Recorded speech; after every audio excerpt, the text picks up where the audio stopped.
Welcome to Exploration Dreamland, a quiet read-aloud of the writings of explorers of the real world and the worlds of imagination. Drop anchor, relax into your comfortable bunk, and drift off to Dreamland with us as we read an abridged version of MIZORA, a Prophecy by Mary E. Bradley, published in book form in 1889. The story will be read in order, so if you would like to begin at the beginning, please start with Season 2, Episode 16. If you would like to stay in touch between episodes, you can follow us on Instagram, Twitter, or Facebook at Exploration Dreamland. If you would like to recommend a text, please email us at explorationdreamland, all one word, @gmail.com. You can also find our episodes on YouTube. Please subscribe or follow and review us wherever you find us. Your actions will help others find us too. Now, take a deep breath in, and as you exhale, relax any tension in your muscles. Close your eyes, snuggle into your sleeping space, and listen to tonight's tale.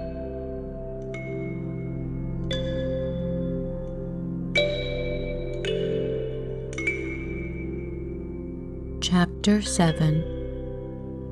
One of the most curious and pleasing sights in MIZORA was the flower gardens and conservatories. Roses of all sizes and colors and shades of color were there.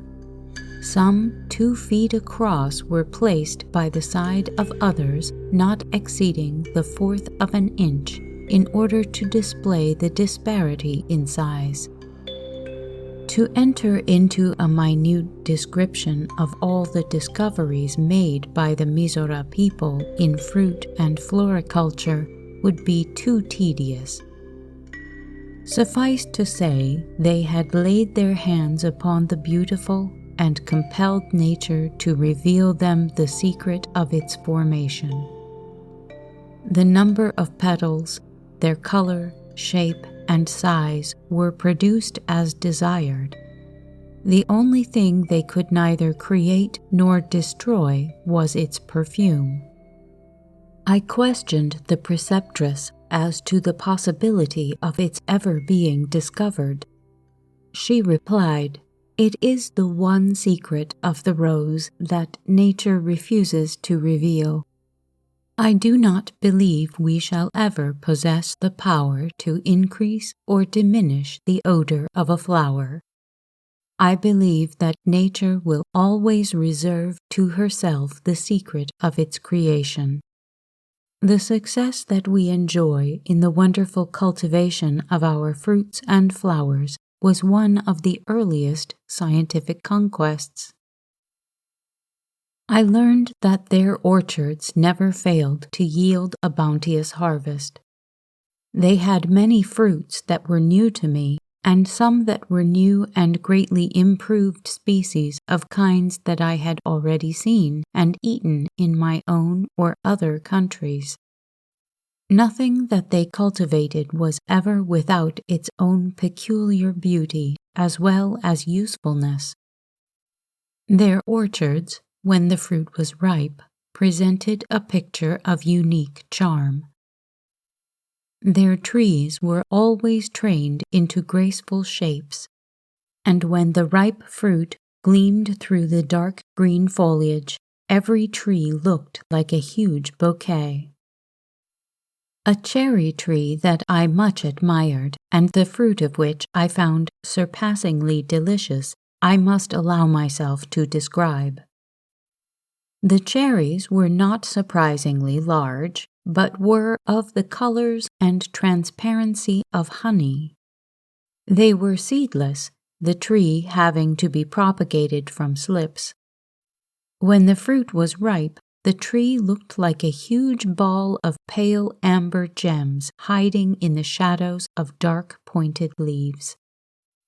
Their grape arbors were delightful pictures in their season of maturity.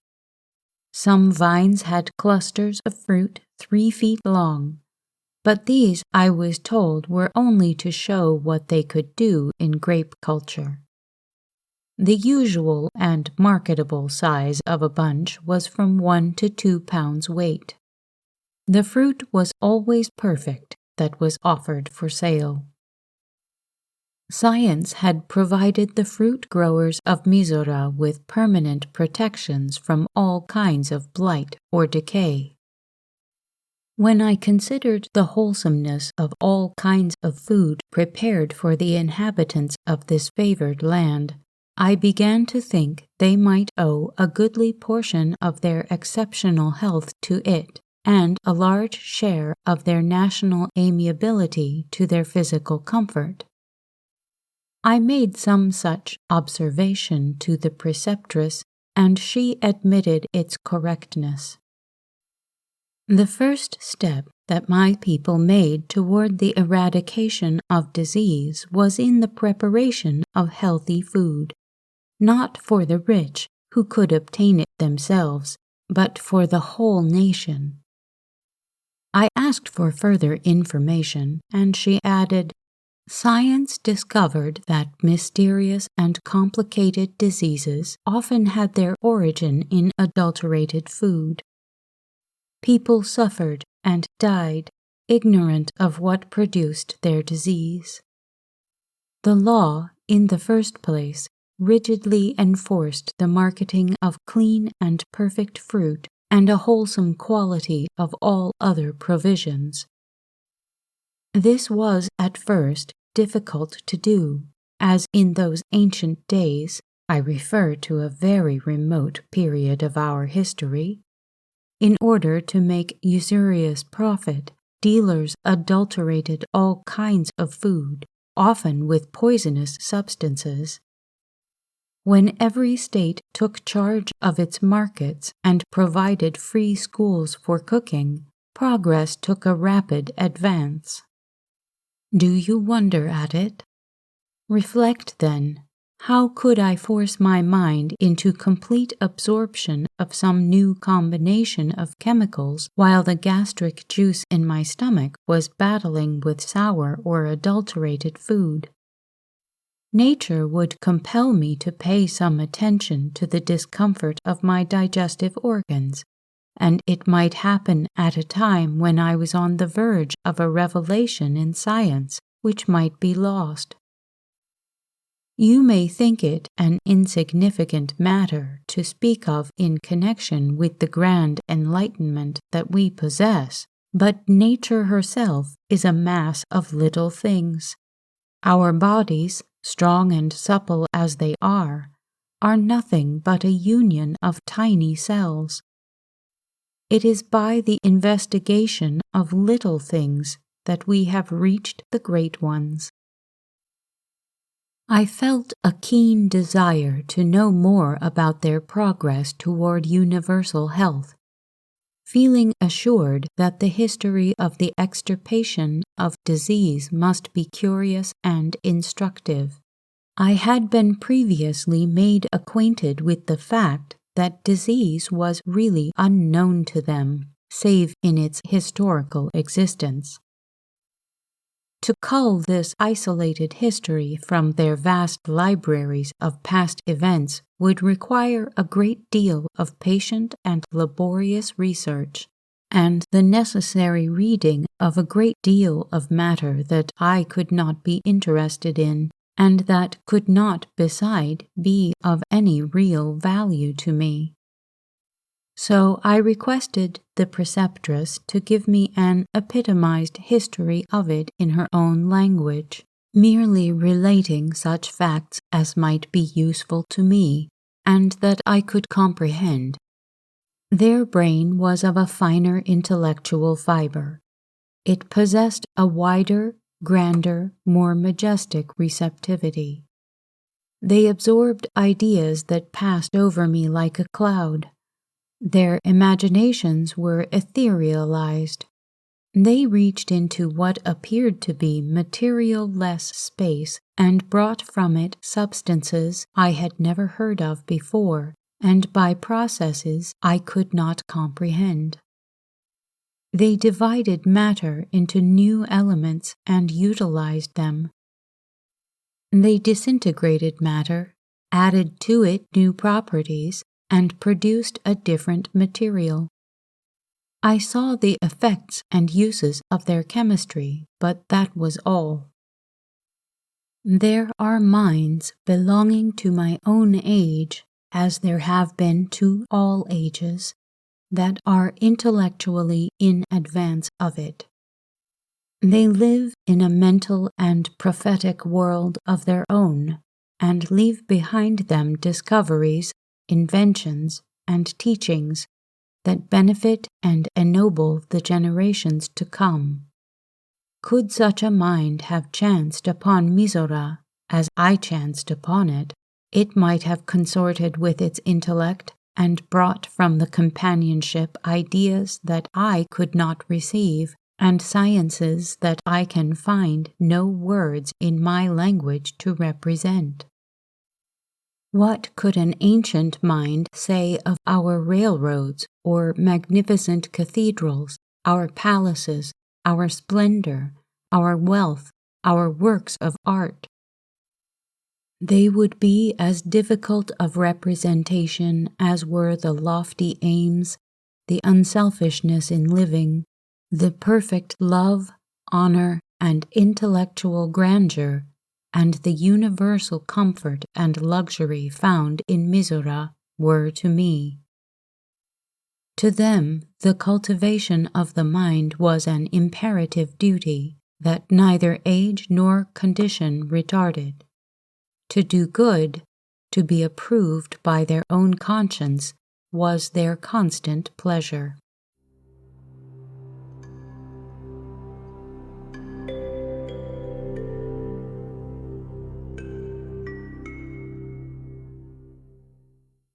Chapter 8.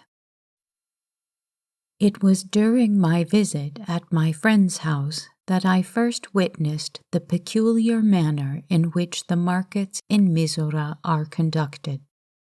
Everything, as usual, was fastidiously neat and clean. The fruit and vegetables were fresh and perfect. I examined quantities of them to satisfy myself, and not a blemish or imperfection could be found on any. None but buyers were attending market. Baskets of fruit, bunches of vegetables, and, in fact, everything exhibited for sale had the quality and the price labeled upon it. Small wicker baskets were near to receive the change. When a buyer had selected what suited her, she dropped the label and the change in the basket. I saw one basket filled with gold and silver coin, yet not one would be missing when the owner came to count up the sales. Sometimes a purchaser was obliged to change a large piece of money, but it was always done accurately. There was one singular trait these people possessed that, in conjunction with their other characteristics, may seem unnatural. They would give and exact the last centime, a quarter of a cent, in trade. I noticed this peculiarity so frequently that I inquired the reason for it, and when I had studied it over, I decided that, like all the other rules that these admirable people had established, it was wise. Said my friend, "We set a just value on everything we prepare for sale. Anything above or below that would be unjust to buyer or seller." The varieties of apples, pears, peaches, and other fruits had their names attached with the quality, sweet, sour, or slightly acid. In no instance was it found to be incorrectly stated.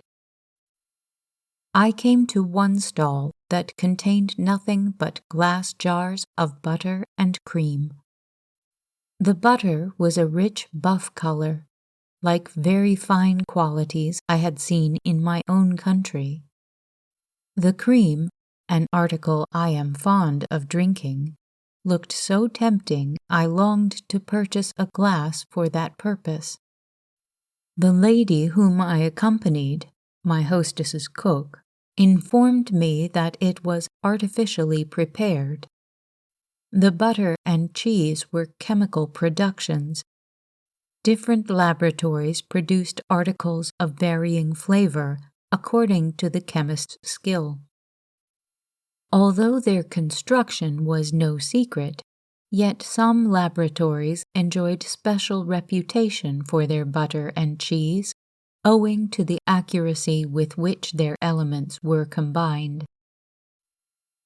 She gave me quite a history about artificial food, also how they kept fruits and vegetables in their natural state for years without decaying or losing their flavor, so that when eaten they were nearly as fine as when freshly gathered.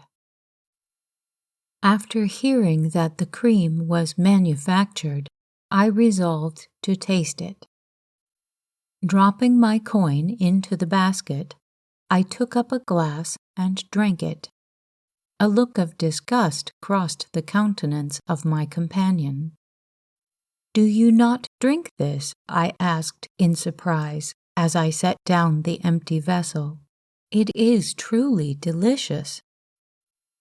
At regular meal times, we all use it, and sometimes drink it in preference to other beverages, but never in public.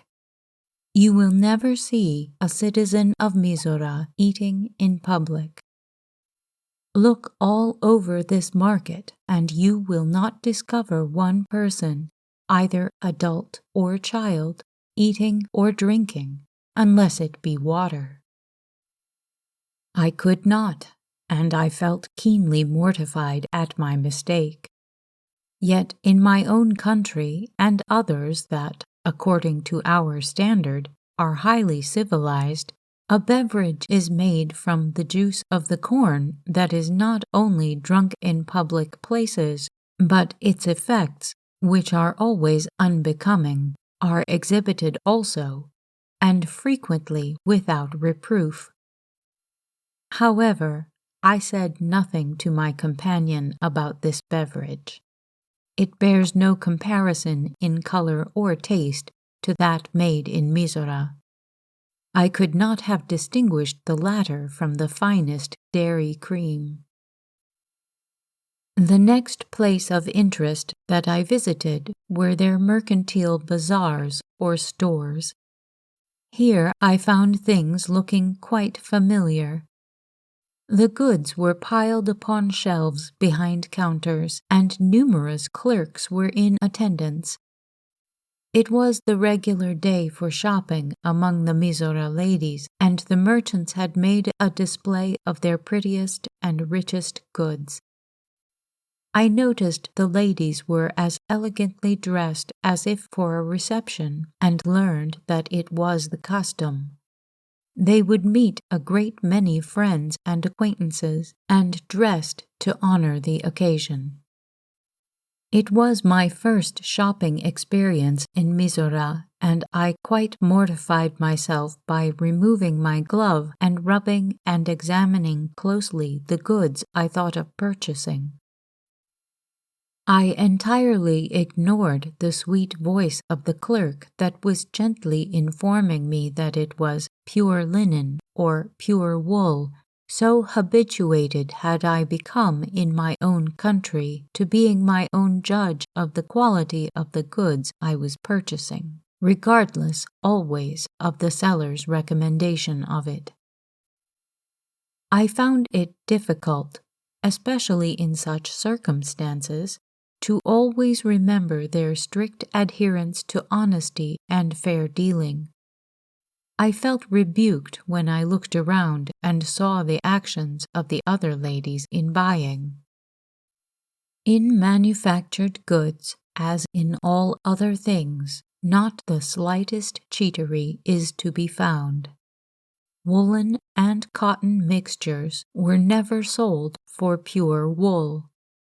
Nobody seemed to have heard of the art of glossing muslin cuffs and collars and selling them for pure linen. Fearing that I had wounded the feelings of the lady in attendance upon me, I hastened to apologize by explaining the peculiar methods of trade that were practiced in my own country. They were immediately pronounced barbarous. I noticed that ladies in shopping examined colors and effects of trimmings or combinations, but never examined the quality. Whatever the attendant said about that was received as a fact. The reason for the absence of attendants in the markets and the presence of them in mercantile houses was apparent at once. The market articles were brought fresh every day, while goods were stored. Their business houses and their manner of shopping were unlike anything I had ever met with before. The houses were all built in a hollow square, enclosing a garden with a fountain in the center. These were invariably roofed over with glass, as was the entire building. In winter, the garden was as warm as the interior of the store. It was adorned with flowers and shrubs. I often saw ladies and children promenading in these pretty enclosures or sitting on their rustic sofas conversing while their friends were shopping in the store.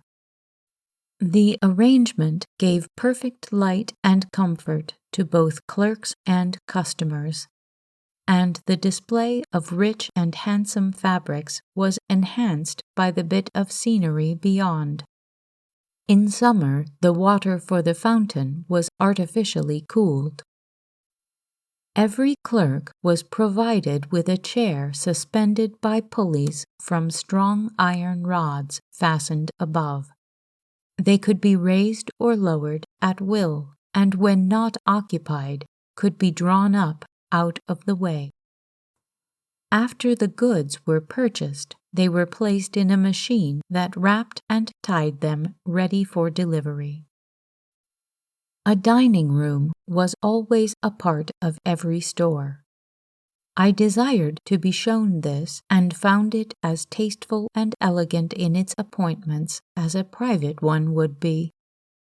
Silver and china and finest damask made it inviting to the eye, and I had no doubt the cooking corresponded as well with the taste. The streets of MIZORA were all paved. Even the roads through the villages were furnished an artificial cover, durable, smooth, and elastic. For this purpose, a variety of materials were used. Some had artificial stone, in the manufacture of which MIZORA could surpass nature's production. Artificial wood they also made and used for pavements, as well as cement made of fine sand. The latter was the least durable, but possessed considerable elasticity and made a very fine driving park. They were experimenting, when I came away, on sanded glass for roadbeds. The difficulty was to overcome its susceptibility to attrition. After business hours, every street was swept by a machine. The streets and sidewalks in dry weather were as free from soil as the floor of a private house would be. Animals and domestic fowls had long been extinct in MIZORA. This was one cause of the weird silence that so impressed me on my first view of their capital city. Invention had superseded the usefulness of animals in all departments, in the field, and the chemistry of food. Artificial power was utilized for all vehicles. The vehicle most popular with the MIZORA ladies for shopping and culling purposes was a very low carriage, sometimes with 2 seats, sometimes with 1. They were upholstered with the richest fabrics, were exceedingly light and graceful in shape, and not above 3 feet from the ground. They were strong and durable, though frequently not exceeding 50 pounds in weight. The wheel was the curious and ingenious part of the structure, for in its peculiar construction lay the delight of its motion. The spokes were flat bands of steel, curved outward to the tire. The carriage had no spring other than these spokes, yet it moved like a boat gliding downstream with the current. I was fortunate enough to preserve a drawing of this wheel, which I hope some day to introduce in my own land. The carriages were propelled by compressed air or electricity, and sometimes with a mechanism that was simply pressed with the foot. I liked the compressed air best. It was most easily managed by me. The MIZORA ladies preferred electricity, of which I was always afraid. They were experimenting with a new propelling power during my stay that was to be acted upon by light, but it had not come into general use, although I saw some vehicles that were propelled by it. They moved with incredible speed, so rapid indeed that the upper part of the carriage had to be constructed of glass and securely closed while in motion to protect the occupant. It was destined, I heard some of their scientists say, to become universal, as it was the most economical power yet discovered. They patiently tried to explain it to me, but my faculties were not receptive to such advanced philosophy, and I had to abandon the hope of ever introducing it into my own country. There was another article manufactured in MIZORA that excited my wonder and admiration. It was elastic glass. I have frequently mentioned the unique uses that they made of it, and I must now explain why. They had discovered a process to render it as pliable as rubber. It was more useful than rubber could be, for it was almost indestructible. It had superseded iron in many ways. All cooking utensils were made of it. It entered largely into the construction and decoration of houses. All cisterns and cellars had an inner lining of it. All underground pipes were made of it, and many things that are necessities and luxuries of life. They spun it into threads as fine and delicate as a spider's gossamer, and wove it into a network of clear or variegated colors that dazzled the eye to behold. Innumerable were the lovely fabrics made of it. The frailest lace, in the most intricate and aerial patterns, that had the advantage of never soiling, never tearing, and never wearing out. Curtains for drawing-room arches were frequently made of it. Some of them looked like woven dewdrops. One set of curtains that I greatly admired, and was a long time ignorant of what they were made of, were so unique I must do myself the pleasure to describe them. They hung across the arch that led to the glass conservatory attached to my friend's handsome dwelling. 3 very thin sheets of glass were woven separately and then joined at the edges so ingeniously as to defy detection. The inside curtain was one solid color, crimson. Over this was a curtain of snowflakes, delicate as those aerial nothings of the sky, and yet more durable than any fabric known.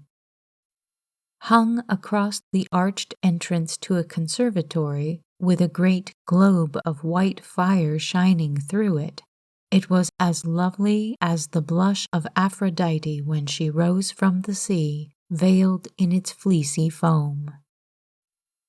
They also possessed the art of making glass highly refractive. Their tableware surpassed in beauty all that I had ever previously seen. I saw teacups as frail-looking as soap bubbles, possessing the delicate iridescence of opals. Many other exquisite designs were the product of its flexibility and transparency. The first article that attracted my attention was the dress of an actress on the stage. It was lace made of gossamer threads of amber in the design of lilies and leaves, and was worn over black velvet. The wonderful water scene that I beheld at the theater was produced by waves made of glass and edged with foam, a milky glass spun into tiny bubbles. They were agitated by machinery that caused them to roll with a terribly natural look. The blinding flashes of lightning had been the display of genuine electricity. Nothing in the way of artistic effect could call forth admiration or favorable comment unless it was so exact an imitation of nature as to not be distinguished from the real without the closest scrutiny. In private life, no one assumed a part. All the acting I ever saw in MIZORA was done upon the stage. I must here mention that the processes of chemical experiment in MIZORA differed materially from those I had known. I had once seen and tasted a preparation called artificial cream that had been prepared by a friend of my father's, an eminent English chemist. It was simply a combination of the known properties of cream united in the presence of gentle heat. But in MIZORA they took certain chemicals and converted them into milk and cream and cheese and butter and every variety of meat in a vessel that admitted neither air nor light. They claimed that the elements of air and light exercised a material influence upon the chemical production of foods, that they could not be made successfully by artificial processes when exposed to those two agents. Their earliest efforts had been unsuccessful of exact imitation, and a perfect result had only been obtained by closely counterfeiting the processes of nature. The cream, prepared artificially, that I had tasted in London was the same color and consistency as natural cream, but lacked its relish. The cream manufactured in MIZORA was a perfect imitation of the finest dairy product. It was the same with meats. They combined the elements, and the article produced possessed no detrimental flavor. It was a more economical way of obtaining meat than by fattening animals. They were equally fortunate in the manufacture of clothing. Every mountain was a cultivated forest from which they obtained a variety of fabric: silks, satins, velvets, laces, woolen goods, and the richest articles of beauty and luxury in which to array themselves were put upon the market at a trifling cost compared to what they were manufactured at in my own country. Pallid and haggard women and children, working incessantly for a pittance, that barely sustained existence was the ultimatum that the search after the cause of cheap prices arrived at in my world. But here it traveled from one bevy of beautiful workwomen to another until it ended at the laboratory where science sat throned, the grand, majestic, humane queen of this happy land.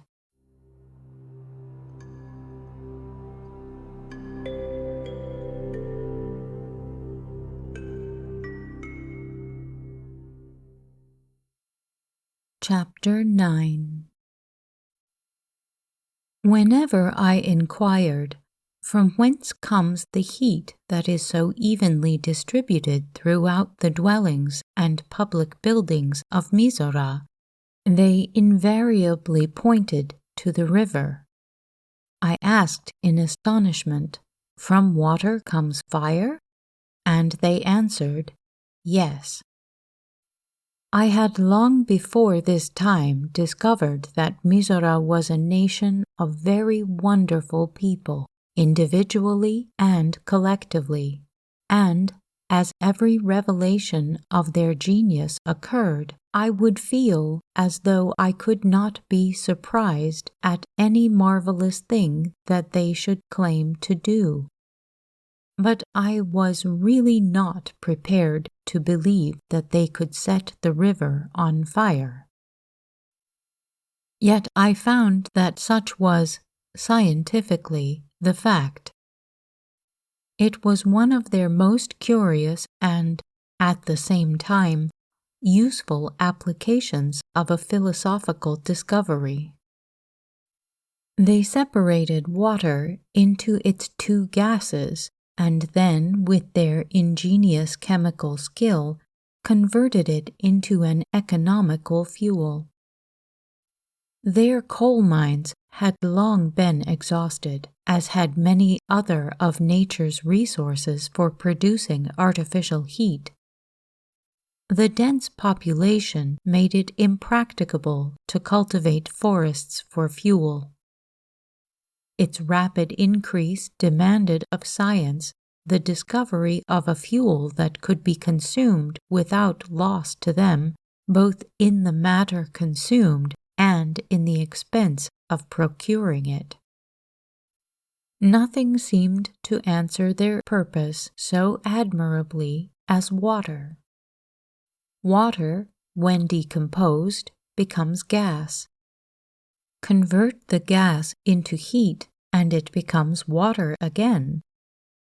A very great heat produces only a small quantity of water, hence the extreme utility of water as a heat-producing agent.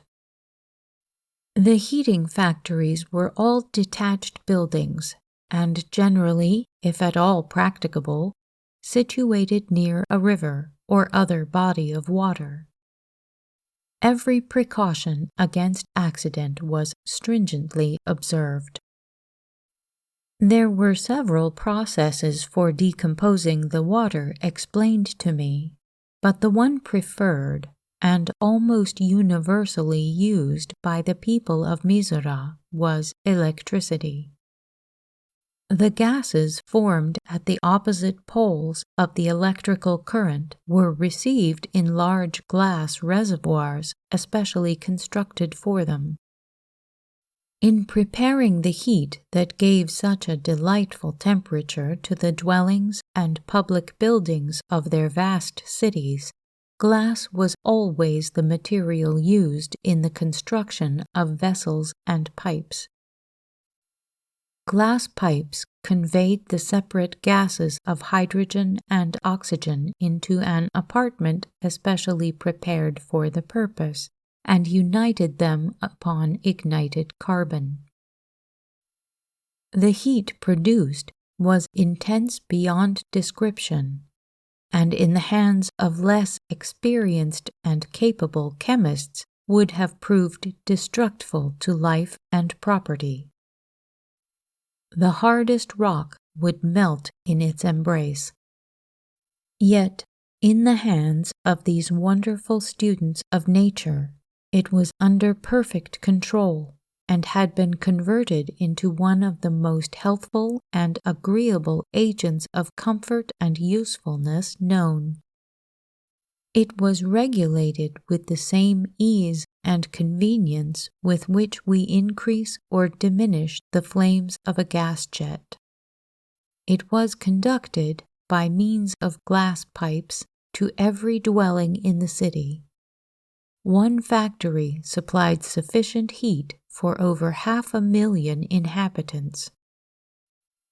I thought I was not so far behind MIZORA in a knowledge of heating with hot air, yet when I saw the practical application of their method, I could see no resemblance to that in use in my own world. In winter, every house in MIZORA had an atmosphere throughout as balmy as the breath of the young summer.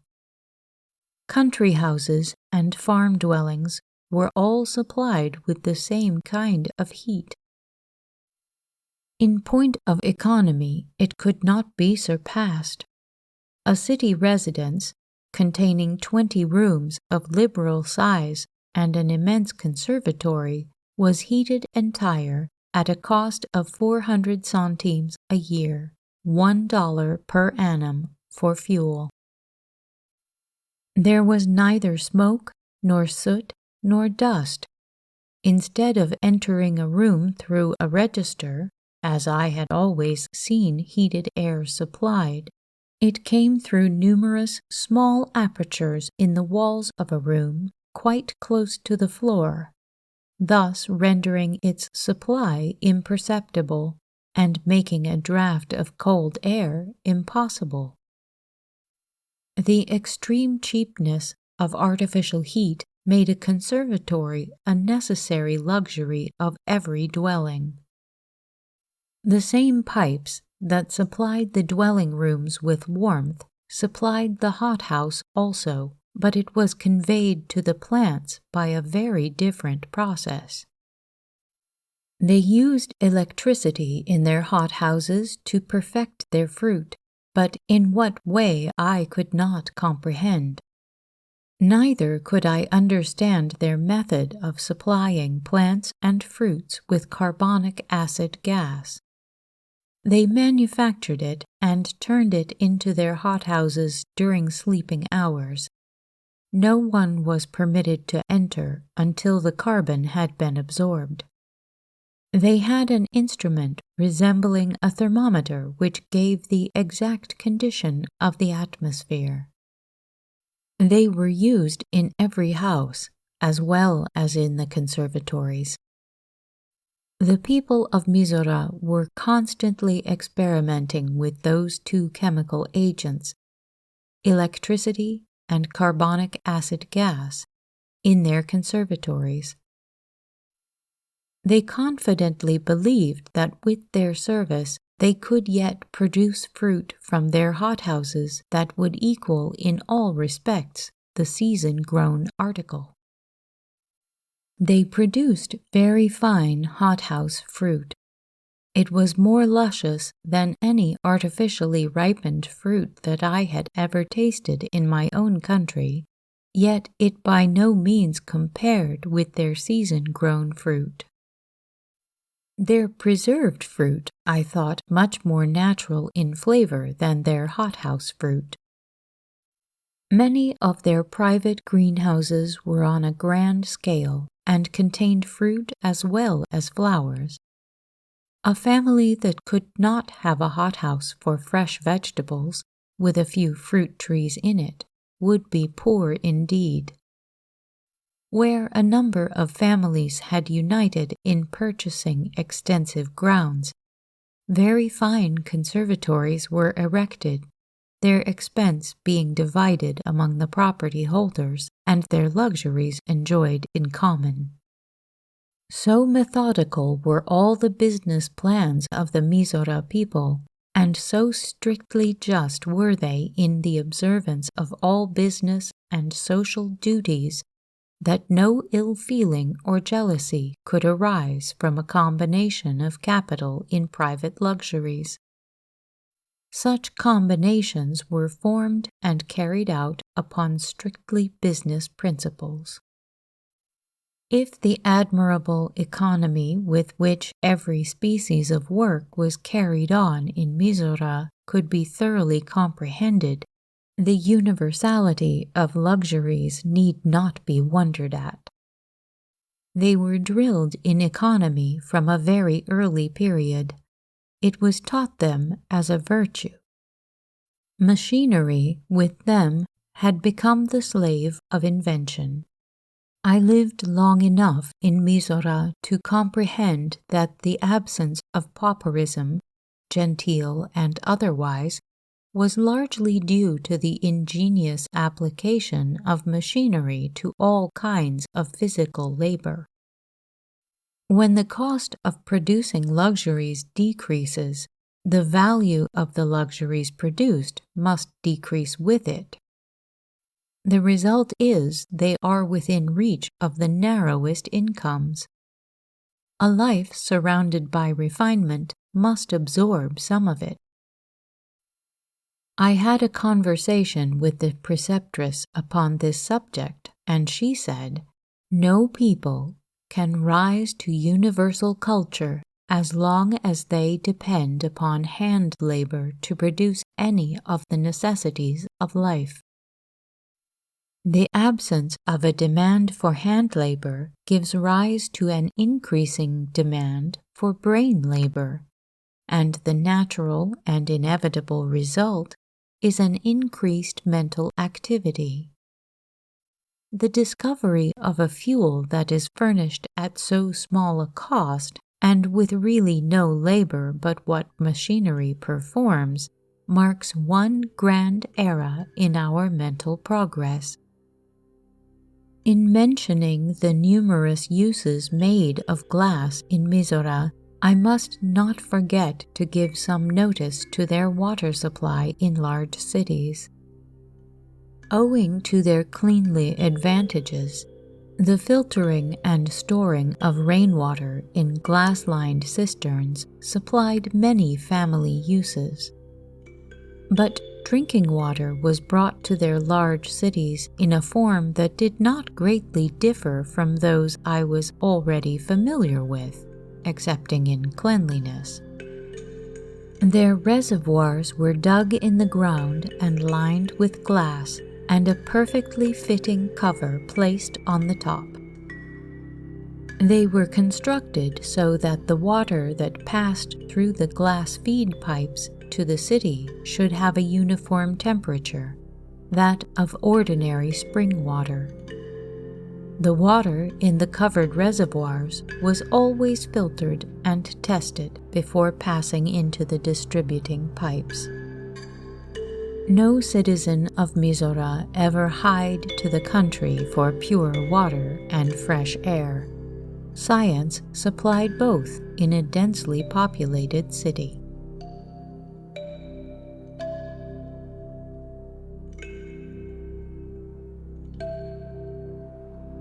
Stay tuned for the next segment from MIZORA, A Prophecy by Mary E. Bradley.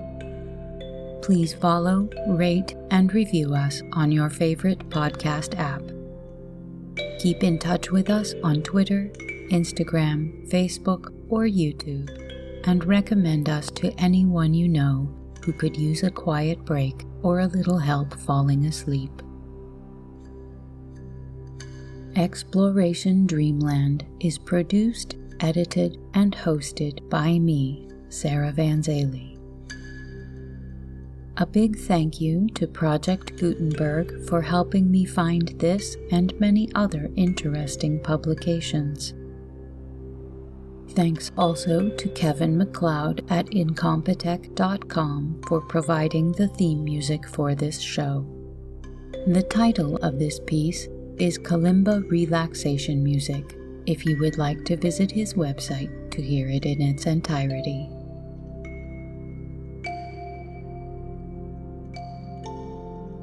Sweet dreams.